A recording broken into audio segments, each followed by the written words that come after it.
Assalamualaikum warahmatullahi wabarakatuh. Alhamdulillah, nahmaduhu wa nasta'inuhu wa nastaghfiruh wa na'udzu billahi min syururi anfusina wa min sayyiati a'malina. Man yahdihillahu fala mudilla lahu wa man yudlil fala hadiyalah. Ashhadu an la ilaha illallah wahdahu la syarika lah wa ashhadu anna Muhammadan 'abduhu wa rasuluh. Allahumma salli wa sallim ala Muhammad wa ala alihi wa sahbihi ajma'in, amma ba'd. Muslimin dan muslimat yang dirahmati oleh Allah Subhanahu wa taala sekalian.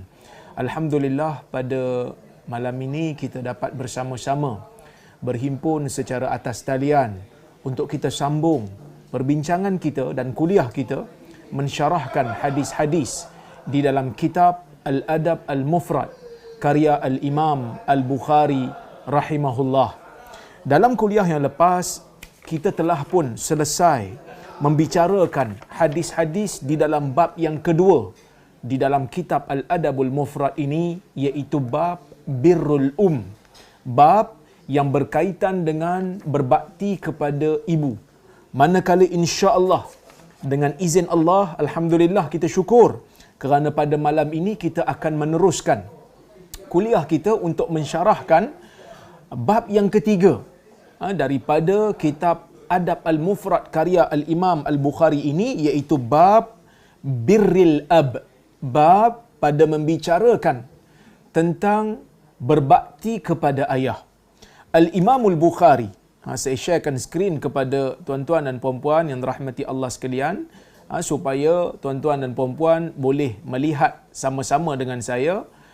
Birrul Ab, bab Birril Ab, bab pada membicarakan tentang berbakti kepada ayah, yang mana kuliah yang lepas kita dah bincang hadis-hadis yang berkaitan dengan berbakti kepada ibu. Kita masuk kepada bab yang berikutnya. Kata Al-Imam Al-Bukhari rahimahullah, haddatsana Sulaiman ibn Harb qala haddatsana Wuhaib ibn Khalid an ibni Shubrumah qala sami'tu Aba Zur'ata an Abi Hurairah qala qila ya Rasulullah sallallahu alaihi wasallam man abar qala ummak qala thumma man qala ummak qala thumma man qala ummak qala thumma man qala abak. Hadis ini dinilai sahih sanadnya oleh Al-Imam Syekh Al-Albani rahimahullah, yang mana maksudnya ialah telah bercerita kepada kami hadis ini Sulaiman ibn Harb. Al-Imam Al-Bukhari mengambil hadis ini daripada gurunya yang bernama Sulaiman ibn Harb. Katanya telah bercerita kepada kami hadis ini Wuhaib ibn Khalid daripada Ibni Shubrumah. Katanya, aku mendengar Aba Zur'ah daripada Abi Hurairah radhiyallahu anhu. Abu Hurairah ni sahabat Nabi yang kita semua kenal, biasanya ulama ahli sunnah, ataupun kita kata, bukan kata ulama ahli sunnah saja, mana-mana orang di kalangan ahli sunnah yang biasa mendengar kuliah-kuliah agama yang membacakan hadis di dalamnya, pasti akan biasa mendengar nama Abu Hurairah, kerana Abu Hurairah ni merupakan di antara sahabat Nabi sallallahu alaihi wasallam yang banyak meriwayatkan hadis. Abu Hurairah mengatakan, qila ya Rasulullah. Abu Hurairah kata, dikatakan kepada Rasulullah. Dikatakan kepada Rasulullah, wahai Rasulullah. Maksudnya ada orang datang, ada seorang sahabat datang kepada Nabi, bertanya Nabi, ya Rasulullah, wahai Rasulullah, man abar? Siapakah yang aku perlu berbakti? Soalan dia simple, soalan dia mudah. Ya Rasulullah, sahabat ni tanya, siapakah yang aku perlu berbakti? Siapakah yang aku perlu untuk lakukan kebaikan, melakukan ihsan kepadanya? Maka Nabi SAW menyebut ummak, ibu kamu. Nabi bari ataslah. Kerana di sana ada perkataan yang disembunyikan tetapi difahami daripada konteks, iaitu birra ummak, buat baik kepada ibumu. Kemudian dia tanya lagi, summa man, kemudian siapa? Kata Nabi, ummak, ibu kamu. Kemudian dia bertanya, summa man? Dia tanya lagi, kemudian siapa? Qala ummak. Nabi menjawab kali ketiga, Nabi kata ummak, ibumu. Summa qal, summa man? Kemudian dia tanya lagi, kemudian siapa? Nabi kata abak. Kemudian ayah kamu. Tuan-tuan dan puan-puan yang dirahmati oleh Allah Subhanahu wa taala sekalian, ni hadis yang kelima daripada keseluruhan kitab Al-Adabul Mufrad, dan ni merupakan hadis yang pertama di dalam bab berbakti kepada ayah. Kalau kita tengok, sebenarnya hadis yang hampir sama yang telah kita bacakan pada riwayat yang ketiga sebelum ini, yang mana di dalam bab berbakti kepada ibu, Al-Imamul Bukhari pernah membawakan hadis yang hampir sama dengan yang ni, iaitu Nabi mengulangi 3 kali perkataan berbakti kepada ibu 3 kali sebelum daripada berbakti kepada ayah. Di sana Al-Imamul Bukhari bawakan hadis ini walaupun daripada jalur sanad yang lain, walaupun daripada guru yang lain, walaupun daripada sanad yang lain, Imam Bukhari bawakan hadis yang hampir sama. Ini style Al-Imamul Bukhari di dalam Al-Adabul Mufrad dan juga di dalam Sahih Al-Bukhari. Al-Imamul Bukhari apabila nak mengulang hadis yang sama, pastinya dia akan memastikan sanadnya mesti datang daripada jalur yang berbeza. Mesti datang daripada sanad yang lain ataupun lafaz matan yang sedikit berbeza. Supaya dia tak mengulang hadis yang sama berulang kali tanpa ada faedah yang baru. Tetapi di sini kita melihat Imam Bukhari bawakan hadis yang hampir sama tetapi daripada jalur yang berbeza supaya orang tahu ia bukan hanya datang daripada jalur seorang sahabat yang bernama Bahz bin Hakim daripada ayahnya, daripada datuknya, ia juga datang daripada jalur Abu Hurairah radhiyallahu anhu, dan sanadnya adalah sanad yang sahih, yang mana Al-Imamul Bukhari dan Muslim meriwayatkan hadis daripada jalur Abu Hurairah juga di dalam sahih mereka. Jadi tuan-tuan dan puan-puan yang dirahmati Allah sekalian, saya telah pun menghuraikan apakah maksud Nabi SAW mendahulukan nama ibu sebanyak 3 kali berbanding nama ayah sekali setelah disebut nama ibu 3 kali. Bagi mereka yang ingatlah, yang mana kalau kita tengok, kalau kita tengok di dalam hadis ini Nabi ulang 3 kali nama ibu kerana para ulama mengatakan hikmahnya diulang nama ibu sebanyak 3 kali kerana ibu tu ada pengorbanan dari sudut mengandungkan bayi, kemudian melahirkan dan menyusukan. Yang ni ayah tak ada. Oleh kerana itu Nabi SAW mendahulukan kemuliaan ibu 3 kali berbanding daripada kemuliaan ayah. Dan hadis yang sama juga Al-Imamul Bukhari ulang semula untuk hadis yang hampir samalah walaupun daripada jalur yang berbeza. Imam Bukhari mengulangkannya semula pada bab berbakti kepada ayah kerana walaupun hadis ini menyebut berbakti kepada ibu 3 kali sebelum daripada berbakti kepada ayah, tetapi sekurang-kurangnya berbakti kepada ayah datang sebagai yang keempat selain daripada orang lain, yang mana martabat untuk berbakti kepada ayah ni datang setelah berbakti kepada ibu. Walaupun taat kepada ibu, berbakti kepada ibu itu lebih besar kerana pengorbanannya lebih banyak, tetapi berbakti kepada ayah juga tidak kurang pentingnya dalam kehidupan manusia. Dan hadis yang kedua Al-Imamul Bukhari bawakan di dalam bab ini juga merupakan hadis yang hampir sama daripada jalur gurunya yang lain. Kata Al-Imamul Bukhari, haddatsana Bishr ibnu Muhammad qala akhbarana Abdullah qala akhbarana Yahya ibnu Ayyub qala haddatsana Abu Zur'ah an Abi Hurairah ata rajulun nabiyallah faqala ma ta'muruni faqala birra ummak thumma 'ad faqala birra ummak thumma 'ad faqala birra ummak thumma 'ad faqala birra ummak thumma 'ada rabi'ah faqala birra abak. Yang bermaksud, kata Al-Imamul Bukhari rahimahullah telah bercerita kepada kami hadis ini. Saya sharekan pada tuan-tuan, saya terlupa pula nak share supaya kita boleh tengok sama-sama dia punya lafaz matan dia, lafaz matan dia supaya kita boleh tengok sama-sama sekejap.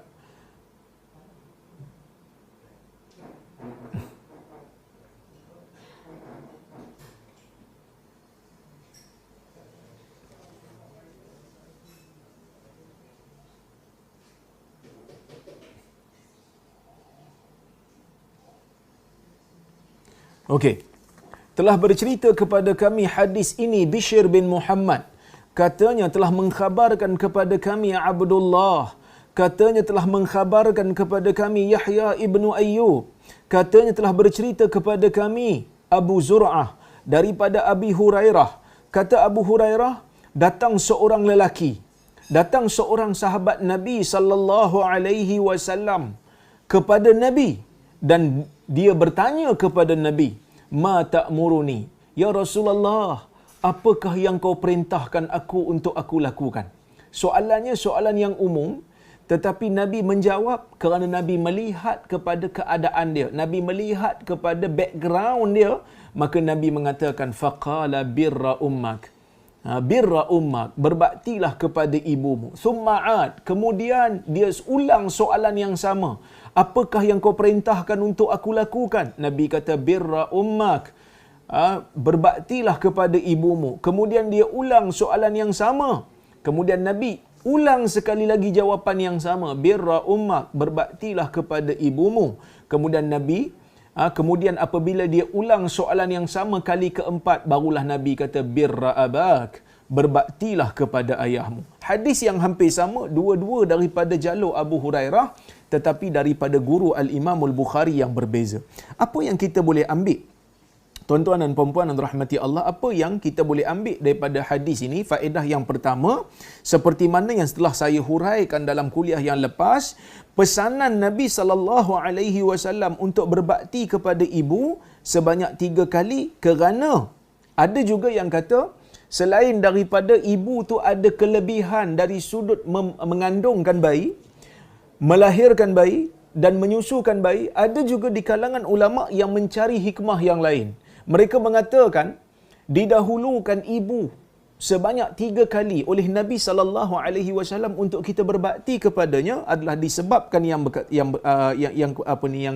disebabkan oleh kerana sebahagian mengatakan li dha'fiha, kerana ibu ni ada sifat lemah, dia tak macam ayah yang ada kekuatan tenaga yang boleh untuk mencari keperluan diri dia sendiri, wa hajatiha, dan juga mungkin keperluan ibu tu lebih banyak berbanding keperluan ayah, wa tahammulihal ibad as-saqil lil haml wal wada' wal rada', dan juga kerana ibu ni telah penat, telah sukar, telah melalui satu proses yang sangat berat untuk mengandungkan, melahirkan dan menyusukan.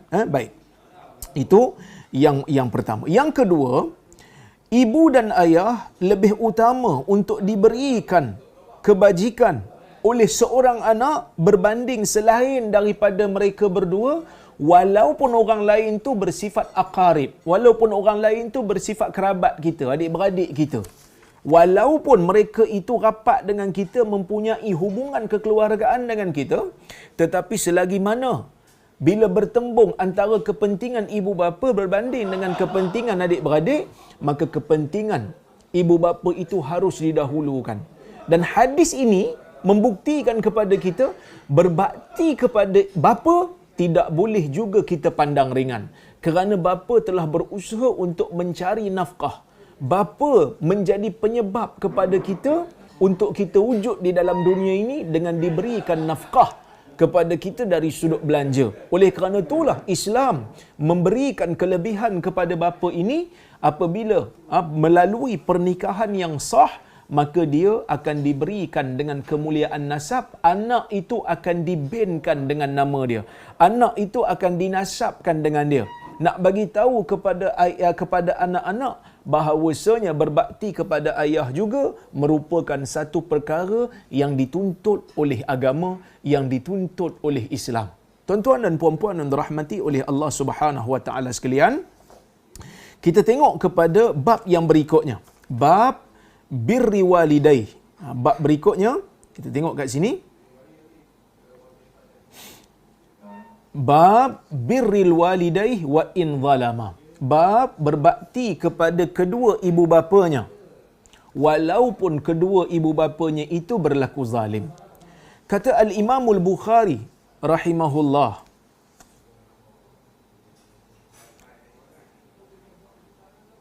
sekejap tuan-tuan,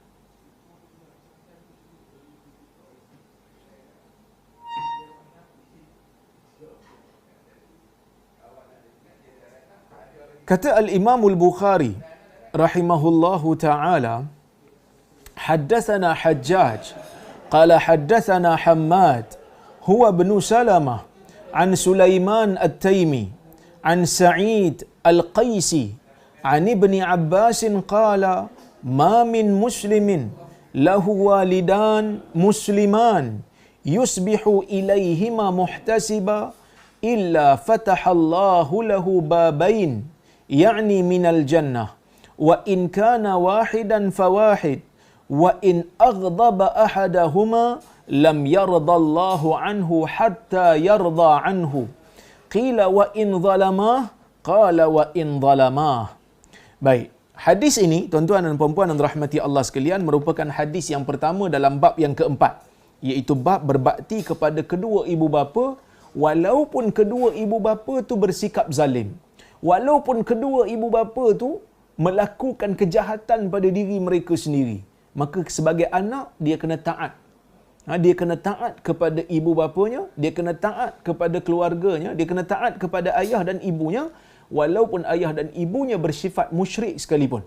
Dan ini disebutkan di dalam Al-Quran seperti mana yang kita tahu di dalam surah Luqman. Kalau tak silap saya, jap. Saya agak suara saya tak apa baik hari ni tuan-tuan. Saya sakit tekak hari ni. Saya pun tak tahu, suara saya agak sangkut-sangkut sikit hari ni ya.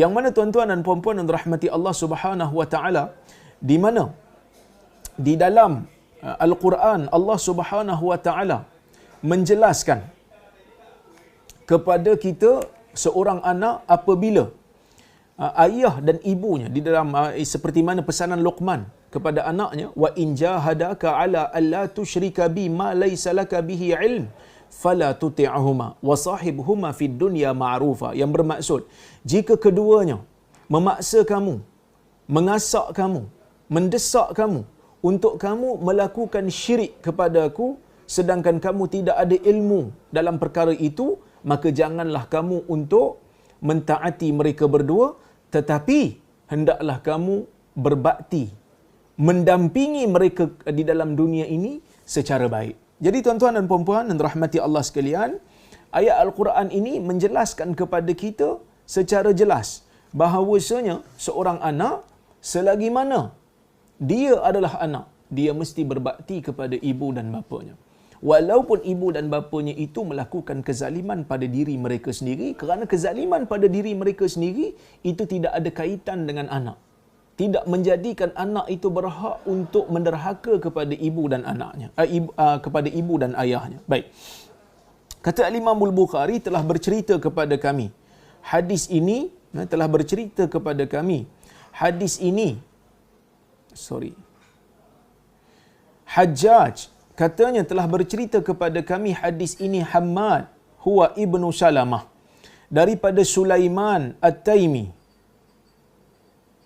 daripada Sulaiman At-Taimi, daripada Sa'id Al-Qaisi, daripada Ibn Abbas, katanya tidak ada seorang Muslim, tidak ada seorang Muslim pun yang mempunyai ibu dan bapa yang Muslim, yang mana dia bangun pada waktu pagi, pergi berjumpa dengan kedua ibu bapanya dalam keadaan inginkan pahala, dalam keadaan ikhlas kerana Allah, melainkan Allah akan membuka untuknya dua pintu, yakni minal jannah, dua pintu daripada syurga.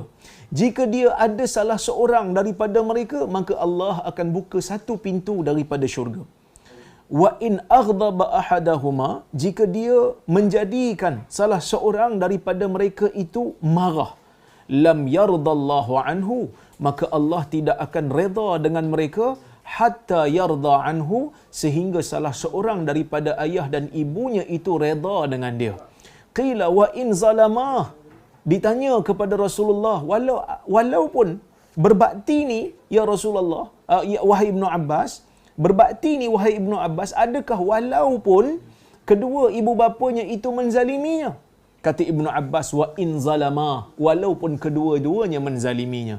Sebenarnya kalau kita tengok tuan-tuan dan puan-puan, riwayat yang ketujuh yang dibawakan oleh Al-Imam Al-Bukhari dalam Al-Adabul Mufrad ini merupakan riwayat yang mauquf daripada Ibnu Abbas dan sanadnya dhaif. Kenapa sanadnya dhaif? Kerana kalau kita tengok di sini ada seorang perawi yang mana namanya Sa'id Al-Qaisi, merupakan perawi yang Ibn Hajar mengatakan ia maqbul. Tidak begitu kukuhlah maqbul ni, kata Ibn Hajar, kalau dia bersendirian meriwayatkan hadis, maka riwayatnya akan menjadi dhaif. Bila dia nak diterima? Bila ada sokongan lain, ada perawi lain yang menyokongnya. Di sana ada riwayat yang lain yang menyokongnya, iaitu Al-Baihaqi di dalam Syu'abul Iman meriwayatkan hadis, dan juga Asbahani dalam Targhib meriwayatkan daripada jalur Al-Mughirah bin Muslim daripada Atha daripada Ibnu Abbas. Kalau ikutkan riwayat ni boleh menyokong. Kalau ikut riwayat ni boleh menyokong riwayat Ibnu Abbas tadi. Tetapi tuan-tuan, riwayat Ibnu Abbas yang dinukilkan, yang diriwayatkan oleh Al-Imam Al-Bukhari ada masalah. Iaitu Sa'id Al-Qaisi merupakan perawi yang makbul, dia perlukan sokongan. Datang sokongan daripada Baihaqi dan juga Asbahani daripada jalur yang lain, iaitu jalur Mughirah bin Muslim daripada Atha daripada Ibnu Abbas, yang mana riwayat ni boleh menyokong. Tetapi masalahnya, Mughirah bin Muslim yang meriwayatkan daripada Ibnu Abbas, Mughirah bin Muslim yang meriwayatkan daripada Atha, yang mana Atha meriwayatkan daripada Ibn Abbas. Mughirah ini tidak pernah mendengar daripada Atha, maka sanadnya menjadi terputus. Jadi dua-dua riwayat ni bermasalah. Oleh kerana itu, tuan-tuan dan puan-puan yang dirahmati Allah sekalian, Syekh Al-Albani menilai hadis ini sebagai dhaif. Tetapi pengarang kitab Rashul Barat, syarah kepada Al-Adabul Mufrad, menilai hadis ini sebagai hasan. Ini khilaf di kalangan para ulama hadis. Sebahagian mengatakan ia adalah riwayat yang dhaif, manakala sebahagian mengangkat tarafnya menjadi hasan. Tetapi kalau ikut pendapat saya, riwayat yang pandangan yang mengatakan dhaif itu lebih kukuh, kerana sanad yang kedua ini juga sanadnya terputus. Sanadnya terputus, tidak boleh membawa sanad yang lain itu kepada martabat yang hasan. Walaupun tidak sampai kepada martabat yang hasan, tetapi dhaif ini merupakan dhaif ringan yang boleh diamalkan di dalam at-targhib wa at-tarhib, di dalam fadailul a'mal, di dalam galakkan untuk melakukan kebaikan. Yang mana saya sebutkan tadi, di dalam Al-Quran Allah Subhanahu wa taala mengarahkan kepada kita bahawasanya kita kena melakukan kebaikan walaupun ibu dan ayah itu berada dalam keadaan musyrik, walaupun ibu dan ayah itu melakukan kekufuran kepada Allah, kita sebagai anak tetap untuk mentaati dan melakukan kebaikan kepada mereka berdua, kecuali kalau mereka menyuruh kita untuk melakukan maksiat kepada Allah, maka pada waktu itu tidak ada lagi ketaatan kepada ibu dan bapa. Kerana di dalam hadis menyebutkan la ta'ata li makhluqin fi ma'siyatil khaliq. Tidak ada sebarang ketaatan kepada makhluk apabila ketaatan itu menyuruh kita melakukan maksiat kepada pencipta, iaitu Allah Azza wa Jalla. Jadi kalau ibu dan ayah suruh kita buat sesuatu yang merupakan kemungkaran di dalam agama, ibu dan ayah kita suruh kita melakukan syirik, ibu dan ayah kita suruh kita melakukan penderhakaan kepada Allah, penderhakaan kepada Rasul, maka pada masa itu kita tidak wajib lagi untuk taat, tetapi kita tetap disuruh untuk berbaik, mendampingi mereka dengan kebaikan, cakap dengan mereka dengan kadar yang layak untuk dicakap oleh anak kepada ibu dan bapanya. Maka begitulah Islam. Kenapa Islam meletakkan martabat ibu dan ayah ni tinggi, tuan-tuan? Kerana ini merupakan satu fitrah.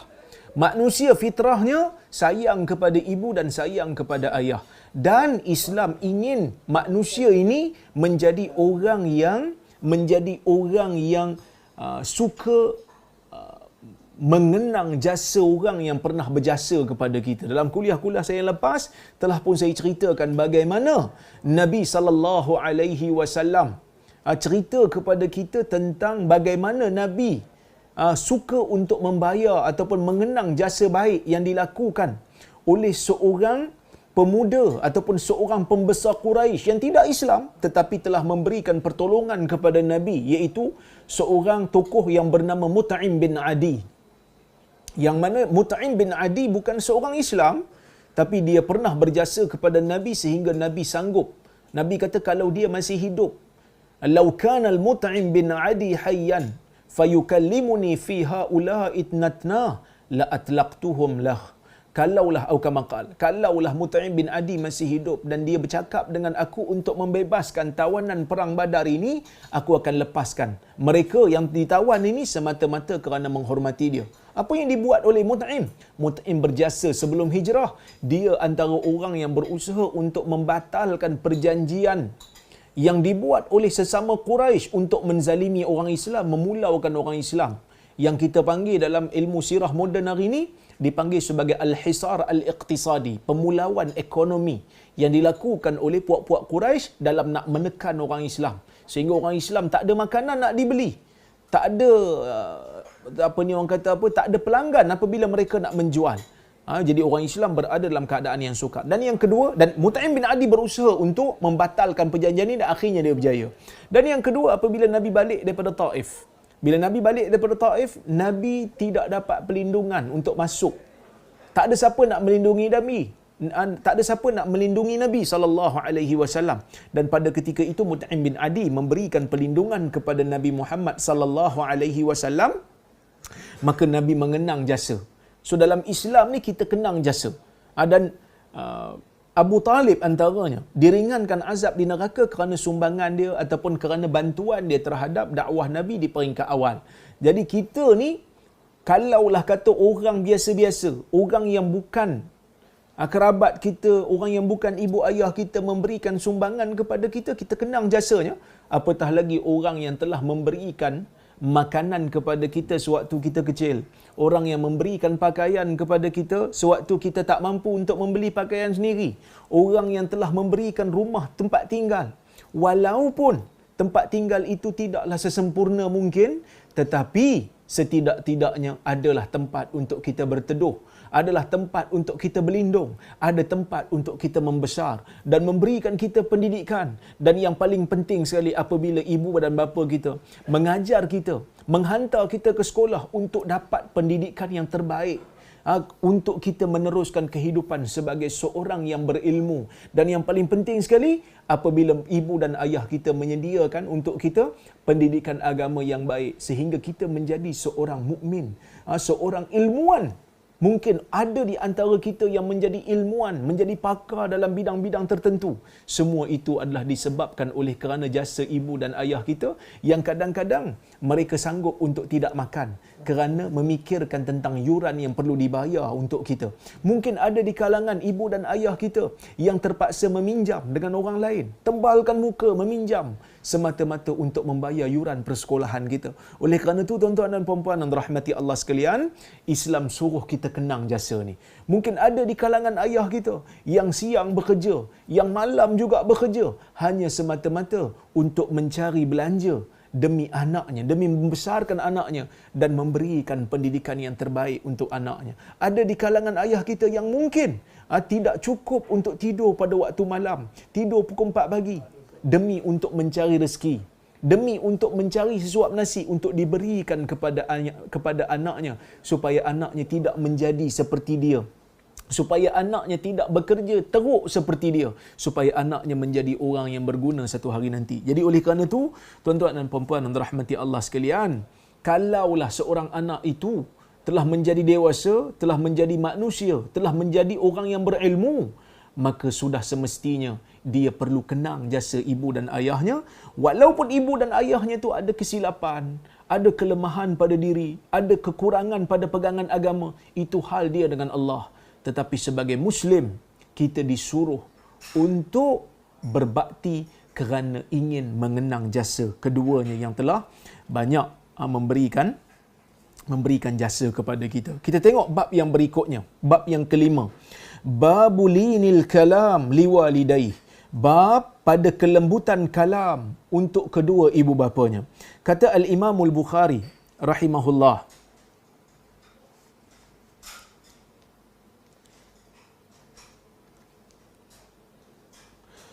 Haddathana Musaddad qala haddathana Ismail ibnu Ibrahim. Saya sharekan skrin, saya lupa lagi. Okey. Bab linil kalam liwalidayhi, bab pada kelembutan kalam bila berbicara dengan kedua ibu dan ayahnya. Kata al-Imam al-Bukhari, haddatsana Musaddad qala haddatsana Ismail ibnu Ibrahim qala haddatsana Ziyad ibnu Miqraq qala haddatsani Taisalah ibnu Mayyas qala kuntu ma'an najadat fa asabtu dhunuban la araha illa minal kabair فذكرت ذلك لابن عمر قال ما هي قلت كذا وكذا قال ليست هذه من الكبائر هن 9 الإشراك بالله وقتل نسمة والفرار من الزحف وقذف المحصنة وأكل الربا وأكل مال اليتيم وإلحاد في المسجد والذي يستسخر وبكاء الوالدين من العقوق قال لابن عمر أتفرق النار وتحب أن تدخل الجنة قلت إيه والله قال أحي والدك قلت عندي أمي قال فوالله لو ألنت لها الكلام وأطعمتها الطعام latadkhulannal jannata majtanabatal kabair. Hadis ini sanadnya dinilai sahih oleh Syekh Al-Albani. Baik. Maksudnya telah bercerita kepada kami hadis ini, Al-Imam Al-Bukhari kata telah bercerita kepada kami hadis ini Musaddad. Katanya telah bercerita kepada kami hadis ini Ismail ibnu Ibrahim. Katanya telah bercerita kepada kami Ziyad ibnu Mikhraq. Katanya telah bercerita kepada kami hadis ini Taisalah bin Mayyas. Katanya aku bersama dengan Najadat. Siapa itu Najadat? Aku bersama dengan puak-puak Najdah ibnu Amir al-Khariji yang merupakan salah satu daripada puak-puak Khawarij, puak-puak Haruriyah yang membantah ataupun orang-orang yang mengatakan sesiapa yang melakukan dosa besar merupakan orang yang kafir. Mereka ni kuat beribadat. Mereka ni kuat beribadat kerana mereka menganggap sesiapa yang meninggalkan kewajipan secara sengaja dan sesiapa yang buat dosa besar terus akan jadi kafir. Jadi mereka ni orang yang nampak zahirnya saleh, tetapi dalam masa yang sama mereka kuat mengkafirkan orang. Ini disebut dalam hadis Nabi SAW. Nabi kata, yaqtuluna ahlal iman wa yada'una ahlal awthan. Golongan yang membunuh orang-orang yang beriman kerana mereka menganggap dia telah menjadi kafir dengan buat dosa besar, sedangkan mereka meninggalkan orang-orang yang menyembah berhala. Yang sedia kafir, orang tak usik. Yang orang-orang yang buat dosa besar ni, dia orang kafirkan dan akhirnya dia orang bunuh. Jadi dia kata aku dulu bersama dengan golongan-golongan ini. Fa asabtu dhunuban la araha illa minal kabair. Dan aku telah melakukan dosa-dosa yang aku tidak melihat dosa itu, melainkan aku merasakan ia termasuk dalam dosa-dosa besar. Dosa ni ada dosa kecil, ada dosa besar. Dosa besar mesti nak cuci dosa besar ataupun nak hilangkan dosa besar mesti dengan taubatlah. Manakala dosa-dosa kecil boleh dihapuskan dengan ibadah, boleh dihapuskan dengan musibah. Bila kita musibah, kita sabar, terkena musibah dan kita sabar, apa dosa-dosa kecil kita tu akan dipadamkan, akan dicuci. Seperti mana yang disebutkan dalam hadis. Begitu juga kalau kita melakukan ibadah yang wajib, melakukan ibadah yang sunat, mengambil wuduk umpamanya, ia boleh mencuci dosa-dosa kecil kita.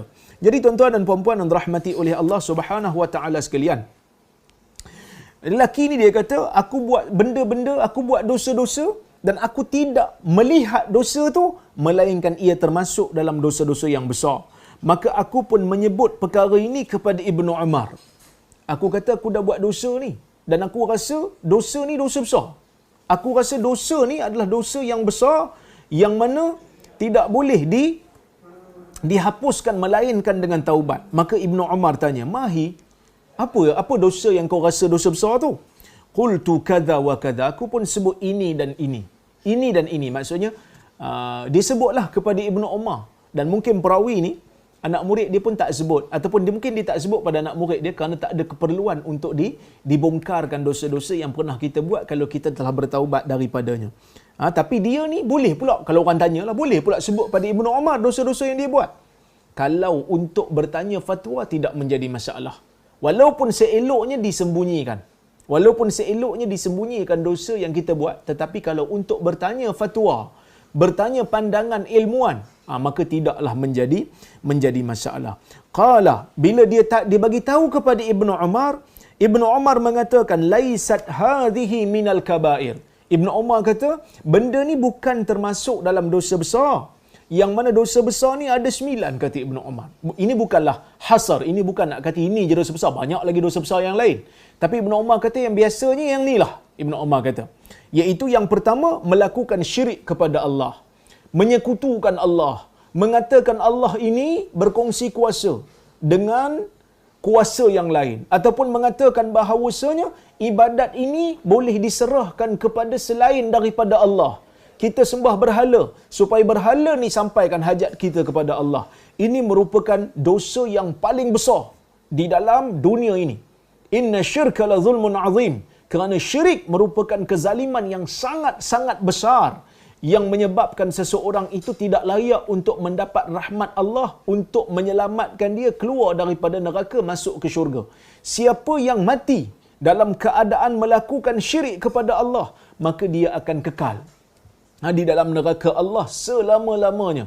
Maka tidak akan terhenti azabnya kerana dia telah menafikan hak Allah Azza wa Jal untuk diberikan kepada Allah itu pengibadahan dia.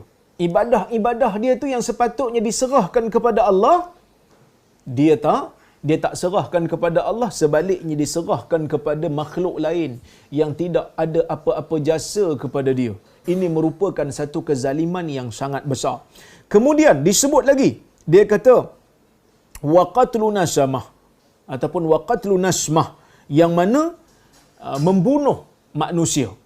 Membunuh manusia, dan saya telah huraikan dosa membunuh manusia ini dalam kuliah yang lepas, yang mana ia merupakan dosa yang paling besar selepas daripada melakukan syirik kepada Allah. Yang mana dalam hadis Nabi SAW pernah menyebutkan la zawalud dunya ahwanu 'ala Allah min qatli nafsin mu'min.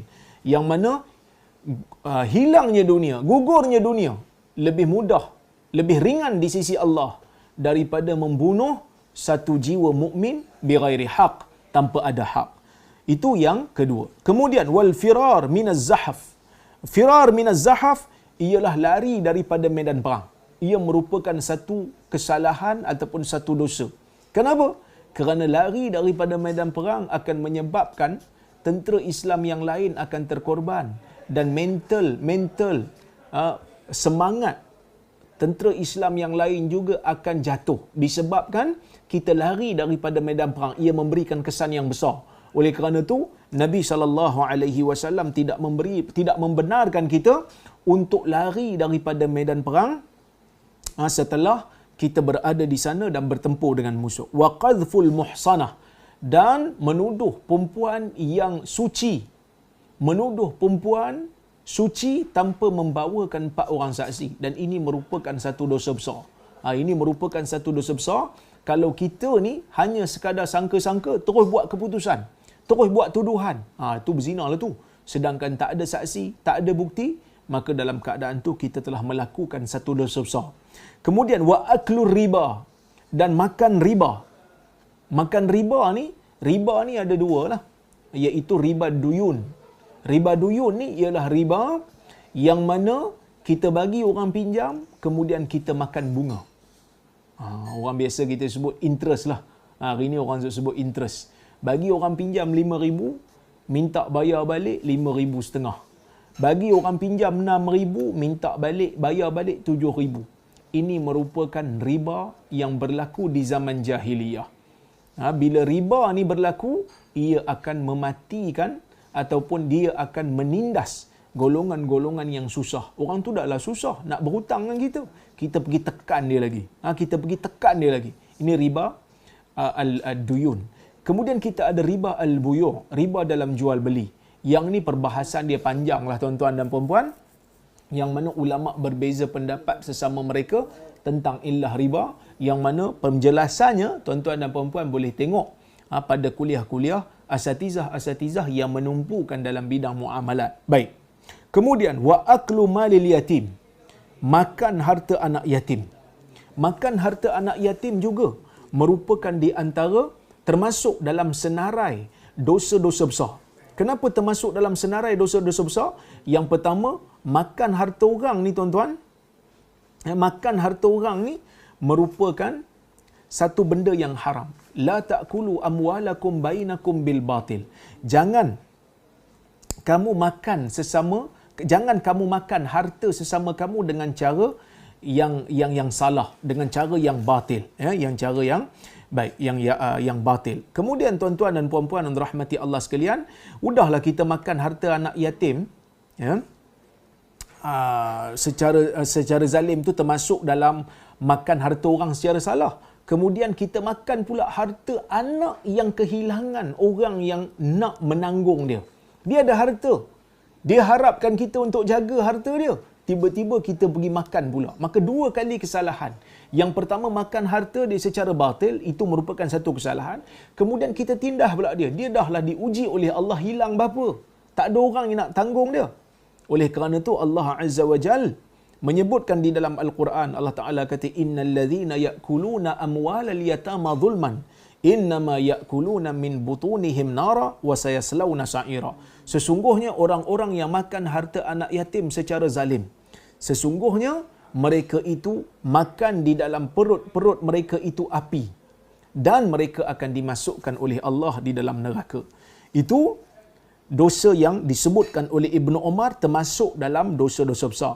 Wa ilhadum fil masjid, dan juga melakukan kita panggil kemelampauan, melakukan pelanggaran, penderhakaan terhadap agama Allah di dalam masjid. Masjid sepatutnya merupakan tempat untuk beribadat, tapi mereka menjadikan masjid untuk melakukan maksiat. Mereka menjadikan masjid tempat untuk melakukan syirik. Ini merupakan dosa besar. Sepatutnya mereka membesarkan Allah Azza wa Jal, membesarkan syiar Allah, berzikir, membaca Quran, melakukan salat dalam masjid.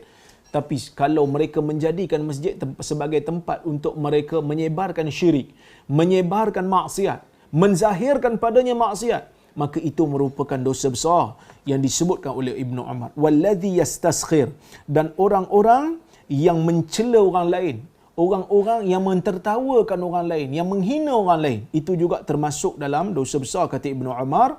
Wa bukaul walidaini minal uquq, dan tangisan kedua ibu bapa disebabkan oleh kerana penderhakaan yang dilakukan oleh anak. Jadi Ibnu Umar menyebutkan di antara dosa-dosa besar ni termasuk juga benda ni, iaitu tangisan kedua ibu bapa. Tangisan kedua ibu bapa termasuk dalam dosa-dosa besar. Bahkan kalau kita tengok dalam hadis riwayat Al-Imam Al-Bukhari dalam sahihnya, yang mana satu hari tiba-tiba Nabi sallallahu alaihi wasallam bangun daripada baring, Nabi bangun, Nabi duduk, kemudian Nabi kata, ala ukhbirukum bi akbaril kabair, inginkah aku sebutkan kepada kamu tentang dosa besar yang paling besar? Dosa yang paling besar dalam senarai dosa-dosa besar, kamu nak tahu tak? Maka sahabat kata ya. Nabi mengatakan, al-isyraku billah. Inna akbaral kabair al-isyraku billah. Sesungguhnya dosa besar yang paling besar, yang pertama ialah al-isyraku billah. Kemudian Nabi kata, wa uququl walidain. Dan yang kedua ialah melakukan penderhakaan kepada ibu bapa. Dan yang ketiga, wa syahadatu zur, dan melakukan penyaksian bohong. Melakukan penyaksian bohong ataupun au qaulu zur. Nabi mengulang perkataan penyaksian bohong dan kata-kata bohong ini berkali-kali sehingga sahabat mengatakan, kami dah faham ya Rasulullah, sudahlah tu. Jadi Nabi menyebutkan di antara senarai dosa-dosa besar ni, antara yang terbesar tiga ni. Yang pertama melakukan syirik, yang kedua melakukan penderhakaan kepada ibu bapa, dan yang ketiga melakukan penyaksian yang bohong. Jadi termasuk dalam riwayat Ibnu Umar ni, dia kata dosa besar yang paling akhir yang disebut dalam senarai ialah tangisan kedua ibu bapa disebabkan oleh kerana anak yang melakukan penderhakaan kepada ibu dan bapanya. Maka Ibnu Umar kata, qala li Ibnu Umar, maka Ibnu Umar mengatakan, atafraqun nar, adakah kamu takut kepada neraka? Okey. Dia kata, kamu takut tak dengan neraka ni? Sebab orang ni datang kepada Ibnu Umar, bagi tahu kepada Ibnu Umar dia dah buat benda dosa besar. Ibnu Umar kata yang ni bukan dosa besar. Dosa besar ni dalam senarai-senarai ni. Jadi Ibnu Umar ni dia dapat tangkap orang yang datang tanya pasal dosa sendiri ni adalah orang yang memang takut pada neraka. Kerana orang kalau dia tak takut, dia tak datang pergi tanya pada orang alim. Kalau dia tak takut, dia buat tak tahu lah. Bahkan kalau orang tegur pun, dia duk pelekeh orang yang tegur tu. Kan? Kadang-kadang kita pun heran juga kan. Kita tegur satu orang bila dia buat satu dosa dan dipamerkan dosanya tu. Bila kita buat teguran, dia kata, apa tegur saya? Ramai lagi orang yang lagi teruk daripada saya. Tuan-tuan, orang yang lagi teruk yang buat daripada kita tak menjadikan apa yang kita buat tu sebagai pahala. Yang kita buat tu dosa juga. Kalaulah kita buat satu benda dosa, orang tegur kita benda tu dosa dan memang betul benda tu dosa. Dan memang betul benda tu dosa besar. Tiba-tiba kita nak alih. Tegur saya pula tu lagi banyak dosa dia buat. Benda tu tidak akan mengurangkan sikit pun dosa kita. Bahkan menunjukkan kita ni ada sifat takabur dalam diri yang tidak boleh menerima kebenaran yang datang pada kita. Dan ni benda yang bahaya, yang akan menyebabkan kita akan terus terjerumus melakukan perkara-perkara dosa dan meremehkan. Selagi mana ada orang lain buat, maka selagi tu kita boleh buat. Dua benda salah tidak akan menjadikan salah yang ketiga tu sebagai betul. Ni benda yang kita kena sedar. Jadi bila ada orang datang tegur, kita kena syukur. Kenapa? Kerana Allah Azza wa Jal menghantar orang untuk menegur kesalahan kita. Cuma kalau dia tegur dengan cara yang salah tu, kita bagi tahulah. Tegurlah elok-elok. Terima kasihlah tegur saya. Tapi tegurlah elok-elok. Saya boleh terima teguran. Kan? Janganlah pula kita tolak nasihat dia tu kalau dia tegur tak baik. Kita bagi tahulah kat dia. Kita dakwah pula pada dia. Bagus awak tegur saya, tapi cara awak ni tak betul tegur macam ni. Tegur elok-elok, saya boleh terima. Apa pun terima kasih tegur saya. Itu cara yang matang lah. Maka Ibnu Umar dia boleh tangkap. Dia kata orang ni kita takutkan neraka. Ibnu Umar kata atafraqun nar, adakah kamu takut kepada neraka? Wa tuhibbu an tadkhulal jannah, dan kau suka untuk masuk ke dalam syurga. Ibnu Umar tanya, nak dapatkan kepastian. Sebenarnya Ibnu Umar boleh tangkap dah, tapi Ibnu Umar nak dapatkan kepastian. Qultu wallah, dia kata betul demi Allah, aku memang takutkan neraka dan aku memang nak masuk ke dalam syurga. Maka Ibnu Umar bertanya, ahayyun walidak, adakah kedua ibu bapamu masih hidup? Adakah ibu kamu masih hidup? Adakah ayah kamu masih hidup? Masih hidup tak ada orang dua ni? Okey, itu soalan Ibnu Umar. Qultu indi ummi, maka aku berkata, perawi ni kata, yang dia ni kata dia takut dengan dosa tadi ni, dia kata dia takut dengan neraka tadi, dia kata ya, di sisi aku ada ibu aku. Di sisi aku ada ibu, ayah dah tak ada lah, maksudnya ayah dah meninggal dunia, ataupun ayah dia tak diketahui, tapi dia kata pada aku ada ibu aku. Maka kata Ibnu Umar, qala fa wallahi law alantalaha kalam wa at'amtaha at-ta'am, dia kata demi Allah, jika engkau lembutkan kepada ibumu kata-kata dan engkau memberikan kepadanya makanan, latadkhulannal jannah majtanabtal kaba'ir, engkau akan masuk ke dalam syurga selagi mana engkau meninggalkan dosa-dosa besar. Maksudnya apa tuan-tuan? Maksudnya dosa-dosa kecil yang dia buat tadi ni, Ibnu Umar suruh dia, selain daripada istighfar, selain daripada taubat, Ibnu Umar suruh untuk melakukan kebaikan dan kebajikan. Kerana di dalam Islam, dalam hadis, bagi mereka yang ikut kuliah hadis 40, saya ada bacakan satu hadis dalam hadis 40 Al-Imam An-Nawawi. Nabi SAW menyebutkan apa? Nabi kata, wa atbi'il ittaqillah haitsuma kunt, bertakwalah kamu kepada Allah di mana saja kamu berada. Wa atbi'is sayyi'atal hasanata tamhuha, dan ikutilah bagi setiap kejahatan, ikutilah bagi setiap dosa yang kamu buat, ikutkan dia dengan kebaikan supaya kebaikan itu boleh memadam keburukan. Innal hasanat yuzhibna sayyi'at, sesungguhnya kebaikan akan memadam kejahatan, kebaikan akan memadam dosa-dosa. Kebaikan akan memadam dosa-dosa kecil. Sebab itu dalam hadis Nabi SAW menyebutkan bahawasanya salat 5 waktu menghapuskan dosa. Nabi SAW menyebutkan Ramadan mengampunkan dosa. Man sama Ramadana imanan wa ihtisaba ghufira lahu ma taqaddama min dhanbih. Sesiapa yang berpuasa pada bulan Ramadan kerana keimanan dia dan mengharapkan pahala daripada Allah, akan diampunkan dosa-dosanya yang telah lalu. Begitu juga disebutkan di dalam hadis yang lain, orang yang mengambil wuduk, kharajat dhunubuhu, akan keluar daripada anggota-anggota wuduknya, daripada anggota-anggota wuduk ini dosa-dosa, hatta takhruja min tahta azfarih, sehingga dosa-dosa di bawah kuku juga akan keluar. Dan di antara perkara mudah untuk dilakukan oleh seorang insan apabila dia ada ibu bapa. Apabila dia ada ibu bapa di sisi dia, maka dia melembutkan kalam kepada mereka. Lunakkan kalam kepada ibu bapa juga termasuk dalam perkara-perkara baik yang mudah untuk dilakukan. Jadi kita ni tuan-tuan dan puan-puan, seorang anak paling tidak ambil telefon mak ayah. Assalamualaikum mak, apa khabar? Assalamualaikum ayah, apa khabar? Sihat ke tidak? Saya ni just tanya khabar saja. Mudah-mudahan sihat. Dah makan ke belum? Itu juga merupakan perkara yang baik. Itu juga merupakan perkara yang baik. Yang mana kadang-kadang kita tak perasan. Ia termasuk dalam perkara yang baik. Kalau siapa yang dah buat, dah biasa buat, Alhamdulillah. Siapa yang tak biasa buat, kena biasa buat. Kadang-kadang kita rajin telefon kawan berbanding telefon mak ayah kita. Kadang-kadang kita suka bertanya khabar kawan berbanding kita bertanya khabar ibu dan ayah kita. Kerana mereka ni tuan-tuan dan puan-puan sentiasa tunggu kita. Mereka hidup dengan kita, membesarkan kita. Tiba-tiba bila kita besar, kita hilang daripada mereka. Maka mereka sentiasa tunggu. Nak telefon takut kita sibuk. Nak telefon takut mereka ganggu kita. Dan bila kita free, kita telefon. Ada waktu-waktu, seminggu sekali telefon. 4 hari sekali telefon. 2 hari sekali telefon. Selagi mana tidak mengganggu mereka. Lembutkan, lunakkan kalam. Dan kalau ada lebihan rezeki, mereka tidak minta makan kepada kita. Tetapi kalau ada lebihan rezeki, berilah kepada mereka untuk mengembirakan mereka. Kata Ibnu Umar, wa at'amtaha at'am. Engkau berikan kepada dia makanan, berikan makan, berikan belanja, belikan beras untuk dia, berikan gula.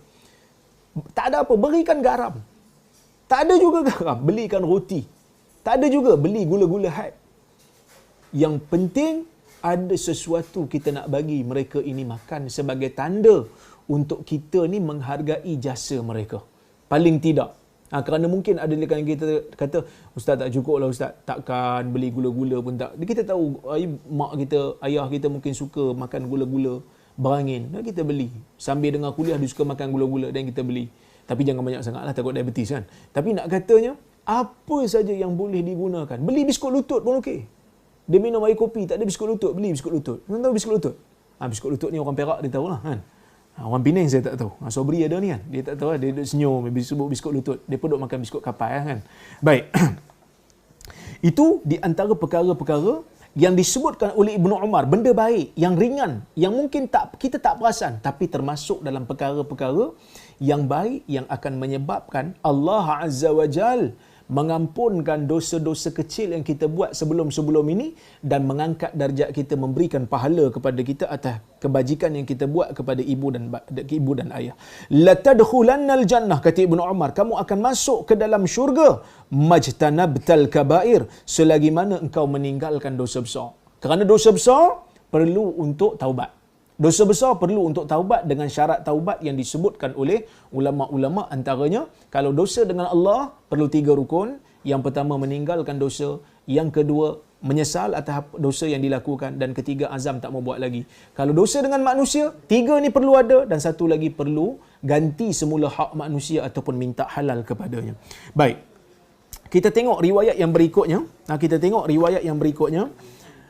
حدثنا أبو نعيم كتب الإمام البخاري حدثنا قال الإمام البخاري حدثنا أبو نعيم قال حدثنا سفيان عن هشام ابن عروة عن أبيه قال واخفض لهما جناح الذل من الرحمة سورة الإسراء ayat 24 قال لا تمتنع من شيء أحباه yang bermaksud. Kata Al-Imam Al-Bukhari, telah bercerita kepada kami hadis ini Abu Nuaim. Kata telah bercerita kepada kami Sufyan daripada Hisham ibnu Urwah, daripada ayahnya iaitu Urwah ibnu Zubair. Katanya pada mentafsirkan ayat wakhfid lahuma janahadh dhulli minar rahmah. Hendaklah kamu ni kita panggil apa? Merendahkan diri. Merendahkan diri, merendah, jangan sombong kepada kedua ibu bapa minar rahmah, disebabkan kerana sifat kasih sayang. Kerana ada orang yang merendah diri kepada ibu dan ayahnya bukan kerana rahmah, bukan kerana kasih sayang, ya, tetapi kerana dia takut. Kerana dia takut kepada ibu dan bapa. Dia tengok ibu dan bapa dia tu garang, umpamanya kan, bapa dia garang, jenis apa, muka macam setongkol contohnya kan, muka macam setongkol, jadi dia pun takut. Itu orang kata tak termasuk dalam perkara yang dituntut. Yang dituntutnya adalah kita rendahkan diri, kita lembutkan kalam, lunakkan kalam sebab kita sayang kepada ibu dan bapa. Bukan semata-mata kita kerana kita takut. Takut tu iyalah juga, tapi kerana sayang, kerana hormat, kerana mereka itu telah berjasa kepada kita. Baik.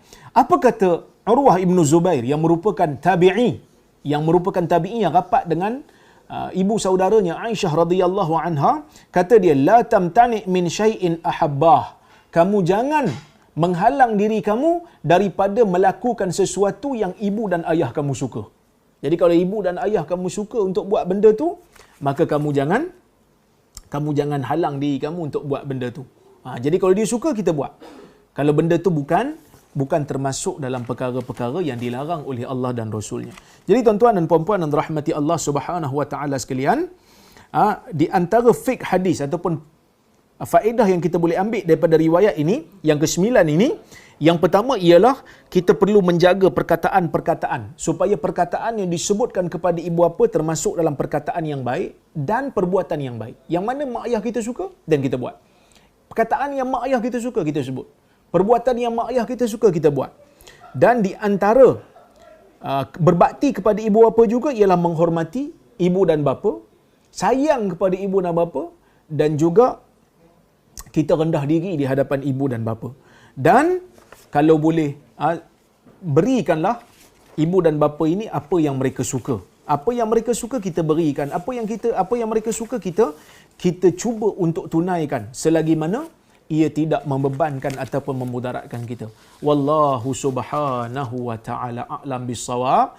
Saya kira cukuplah sekadar tu untuk hari ini. InsyaAllah jika ada kesempatan yang lain kita bertemu lagi. Saya tengok kalau ada soalan ataupun komentar ataupun kritikan di mana-mana saya silap, saya boleh bagi tahu. Baik.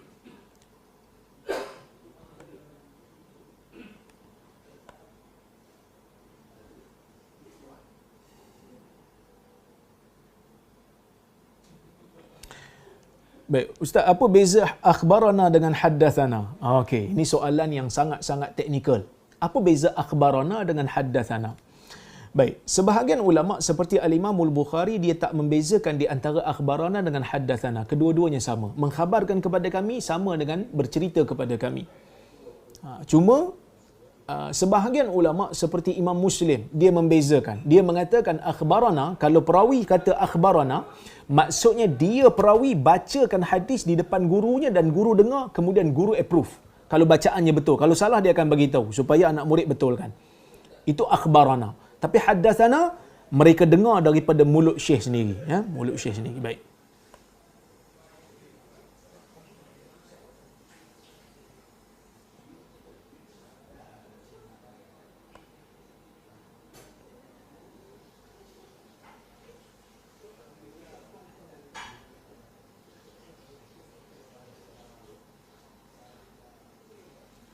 Baik, Assalamualaikum warahmatullahi wabarakatuh. Waalaikumsalam warahmatullahi wabarakatuh.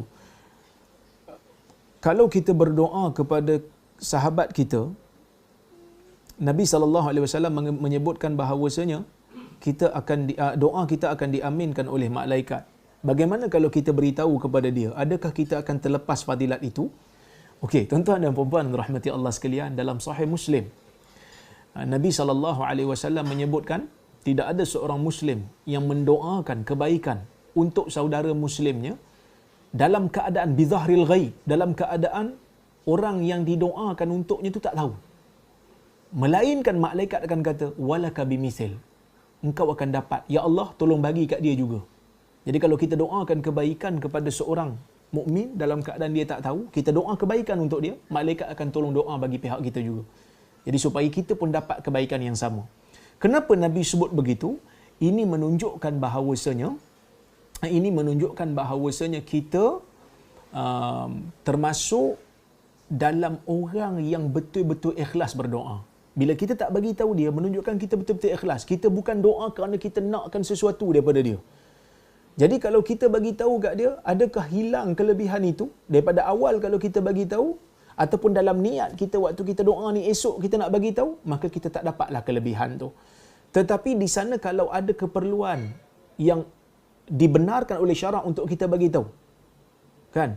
Contohnya dalam keadaan orang tu tuduh kita macam-macam, orang yang kita doakan kebaikan itu sangsi dengan kita ataupun mula fitnah kita, dan kita bagi tahu, saya tak ada dengki dengan awak, bahkan setiap malam demi Allah saya berdoa untuk awak, walaupun awak tak tahu selama ni. Maka kalau kita bagi tahu yang ni, insya-Allah pahala itu tidak berkurangan dan kelebihan itu tidak akan terbadam.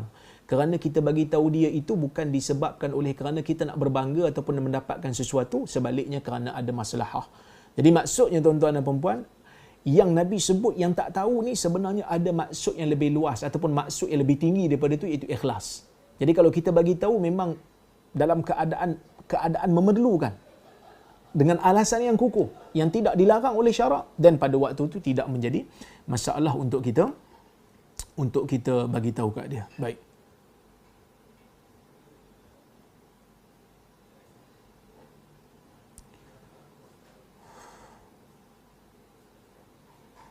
Berbuat baik dengan mak mentua sama tak dengan mak sendiri? Memanglah tak sama. Mana nak sama? Mak mentua dengan mak sendiri tak sama.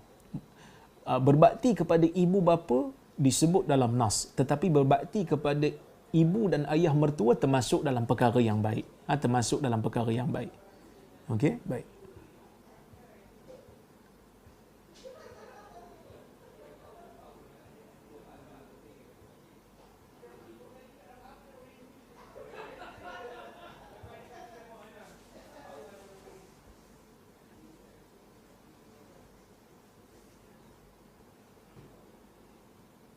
Okey.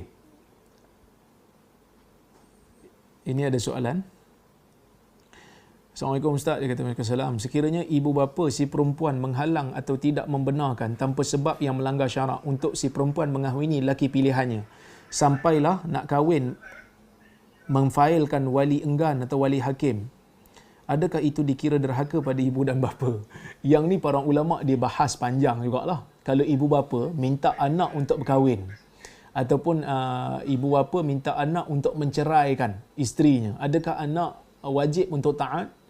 Yang ni ulama' berbeza pendapat, tetapi pandangan yang sahih ialah taat kepada ibu dan bapa ini dia ada limit, dia bukan mutlak, dia ada limit. Taat yang mutlak ni taat kepada Allah dan Rasul. Selain daripada taat pada Allah dan Rasul, dia tak mutlak.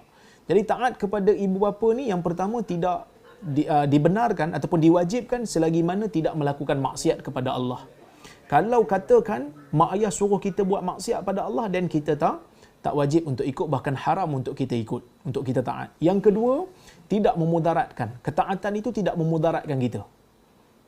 Kalau memudaratkan kita, maka pada waktu itu tak wajib untuk kita taat. Dan yang ketiga, mereka ada tujuan yang syar'i ataupun matlamat yang sahih. Jadi kalau mak ayah kita tiba-tiba je bagi tahu kat kita, kamu jangan makan nasi. Kita kata, pasal apa? Mak tak boleh makan nasi. Saja je, biar aku makan seorang-seorang. Kau tak payah makan nasi. Kau pergi makanlah roti tu je. Yang ni tak wajiblah taat. Sebab tak ada apa-apa matlamat yang sahih di sebalik pada tu.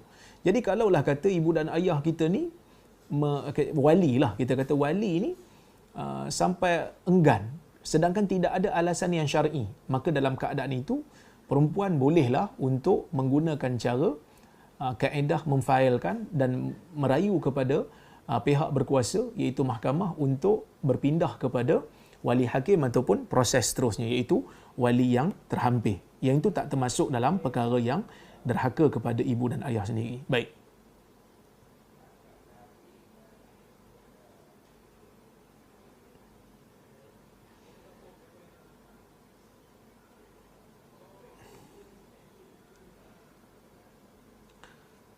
Wih, banyak soalan ni.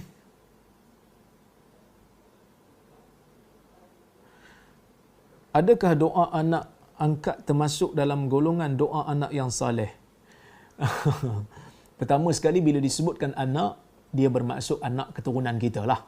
Tetapi adakah anak angkat kalau doa untuk kita sampai? Anak angkat kalau doa untuk kita sampai. Orang lain doa untuk kita pun sampai. Orang lain doa untuk kita pun sampai. Kan dalam khutbah Jumaat pun, kita doa kan untuk Allah mengampunkan orang Muslim dan orang Muslimin dan Muslimat, sama ada yang hidup yang telah mati ataupun yang telah mati. Itu juga sampai. Doa ni sampai. Secara sepakat para ulama, sampai doa ni. Doa kebaikan walaupun kepada orang yang tak ada kena-mengena dengan kita, sampai. Sebab itu kita bila masuk tanamkan jenazah, kan Nabi sebut dalam hadis, bila tanam jenazah Nabi kata apa? Is'alu li akhikumut tasbit fa innahul al yus'al. Doalah kepada Allah supaya orang yang saudara kamu yang ditanam ini dapatkan ketetapan jiwa, kerana dia sekarang ni sedang disoal. Jadi kita tak ada kaitan pun kadang-kadang dengan si mati tu. Kita cuma datang untuk mengiringi, dapatkan pahala mengiringi jenazah saja. Tapi Nabi suruh berdoa kerana doa tu sampai. Habis tu yang Nabi sebut, bila mati anak Adam akan terputus amalan melainkan daripada 3 tu, itu amalan dia. Anak dia yang dia lahirkan, dia didik. Maka bila anak tu mendoakan, anak doa disebabkan dia ajar. Ia seolah-olah amalan dia. Sebab tu Nabi kata amalan dia yang terputus bila dia mati, bukan amalan orang. Amalan orang untuk dia tak terputus. Doa orang untuk dia tak terputus. Bahkan selawat kita kepada Nabi SAW juga merupakan doa kita supaya Allah Ta'ala merahmati Nabi SAW. Itu juga merupakan salah satu daripada doa kepada Nabi Muhammad sallallahu alaihi wasallam. Doa kita kepada Allah untuk Nabi Muhammad sallallahu alaihi wasallam. Jadi tuan-tuan dan puan-puan yang dirahmati Allah sekalian, saya rasa cukuplah sekadar tu sebab suara saya pun kurang baik hari ni. Saya rasa agak serak sikit. Mudah-mudahan kuliah akan datang akan baiklah suara saya ni. Banyak soalan saya tak dapat nak jawab semua. Insya-Allah dalam kuliah akan datang saya cuba untuk jawab. Jika ada yang saya terlepas tu saya minta maaf. Jadi cukuplah sekadar tu. Saya minta maaf kalau terkasar bahasa tersilap kata. Aqulu qawli hadha wa astaghfirullahal azim li wa lakum. Wassalamualaikum warahmatullahi wabarakatuh. Terima kasih kepada Global Muslim kerana menganjurkan kuliah pada malam ini.